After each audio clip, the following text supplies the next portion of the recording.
मृत्यु एक ऐसी सच्चाई है जो हमें डराती भी है और नए रहस्यों की खोज में आगे बढ़ने की प्रेरणा भी देती है। हालांकि आज की आधुनिक विज्ञान एक ऐसी दिशा में आगे बढ़ रहा है जो हमें शायद में भविष्य में अमर बना दे।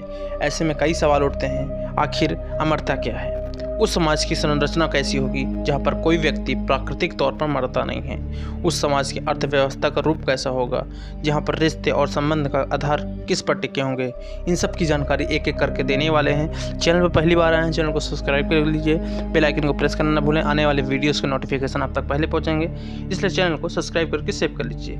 चलिए जानते हैं। पिछले कुछ सालों में विज्ञान के विकास ने हमारी औसत उम्र में कई गुना इजाफा किया है। आज जिस तेज़ी से बायोलॉजी और फिजिक्स में खोजें हो रही हैं, हो सकता है आने वाले समय में वैज्ञानिक कुछ ऐसा ढूंढ निकालें जो हमारी उम्र को आज के मुकाबले कई गुना ज़्यादा बढ़ा सकती हैं।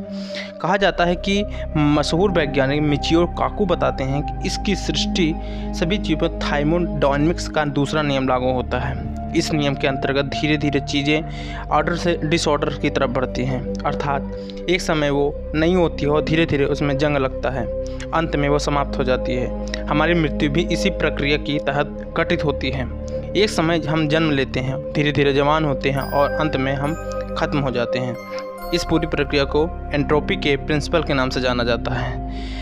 ऐसा भी कहा जाता है कि आज के वैज्ञानिकों ने इस एंट्रोपी के भीतर एक बहुत बड़ा लूप होल ढूंढ निकाला है। उन्होंने मुताबिक अगर हम किसी चीज़ की बढ़ती एंट्रोपी पर या यूँ कहे उनकी उम्र पर कुछ ऐसा प्रभाव डालें जिसकी मदद से उसकी व्यवस्था को रोका जा सके या उनसे डिसऑर्डर को दोबारा ऑर्डर में ला जा सके, तब शायद हम किसी चीज़ को ख़त्म होने से रोक सकते हैं। अगर किसी प्रक्रिया के हम इंसानों पर करें तो हम शायद मृत्यु से बच सकते हैं, या तो ये भी हो सकता है हम मृत्यु के साथ धोखा भी कर सकते हैं। आइए जानते हैं कैसे। सारे सेल के पावर हाउस कहे जाने वाले माइटोकॉन्ड्रिया दो मेम्ब्रेन के स्ट्रक्चर होते हैं। ये शरीर को दो ऊर्जा देने का काम करते हैं। हालांकि जैसे जैसे माइटोकॉन्ड्रिया कमज़ोर होते हैं वैसे वैसे इंसान बूढ़ा होता जाता है, लेकिन इंसान के अंदर जैसे जैसे माइटोकॉन्ड्रिया कमज़ोर होते हैं वैसे इंसान का शरीर बूढ़ा होता चला जाता है। एक वक्त ऐसा आता है जब शरीर का ये पावर इंजन पूरी तरह से ठप हो जाता है और इंसान की मृत्यु हो जाती है। हमारे शरीर के एक सेल को कई माइटोकॉन्ड्रिया होते हैं। अमर होने के लिए सबसे पहले हमें माइटोकॉन्ड्रिया की एंट्रोपी को रोकना होगा, अर्थात सेल के धीमे होते ही पावर हाउस में हमेशा एक जान फूंकनी होगी। यह काफ़ी जटिल काम है। वहीं दूसरी तरफ भविष्य में ऐसी कई संभावनाएं लेकर खड़ा होना चाहिए जो हमें ये करने की उम्मीद को बढ़ावा देता है। कहा जाता है कि दुनिया में ऐसी चीज़ें करना नामुमकिन से चीज़ें हैं, लेकिन हमारे जो वैज्ञानिक हैं लगातार ऐसे विकास कर रहे हैं। माना जाता है कि आने वाले दिनों में हमारे शरीर में एक ऐसी माइटोकॉन्ड्रिया को रोका जा सकता है ताकि हमारे शरीर को वृद्ध से होने से बचा जा सके। जीवन के विकास का ये चरण अब शुरू हो चुका है। विश्व भर में कई लोग आर्टिफिशियल दिल या कहे पेस मेकर जैसे डिवाइस के सहारे जिंदा हैं। ब्रेन चिप जैसी अवधारणा अब वास्तविक जीवन में नया रूप ले रही है। ऐसे में उनके मुताबिक हमारी क्रमागत उन्नति आने वाले समय में बायोलॉजिकल ना होकर टेक्निकल होने वाली हैं।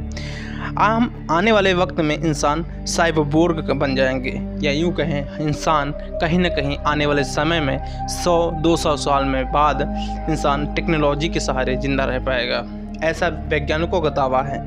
ऐसे में हो सकता है हमारे शरीर में कई नैनो बोट्स को इंस्टॉल किया जाए जो शरीर की बढ़ती एंट्रोपी को रोक दे और हम उस उम्र की सीमा को पहले मुकाबले कई गुना ज़्यादा बढ़ा सकते हैं। और ऐसे में हमारी उम्र की सीमा बढ़ती जाएगी और हम मृत्यु से काफ़ी दूर होते चले जाएंगे। दोस्तों ये रही मृत्यु की गुत्थी खुद सुलझाने की मैंने कोशिश की है। उम्मीद करते हैं वीडियो काफ़ी अच्छी लगी होगी, जानकारी लगी होगी। वीडियो को सब्सक्राइब कर लीजिए, बेल आइकन को प्रेस करना ना भूलें दोस्तों।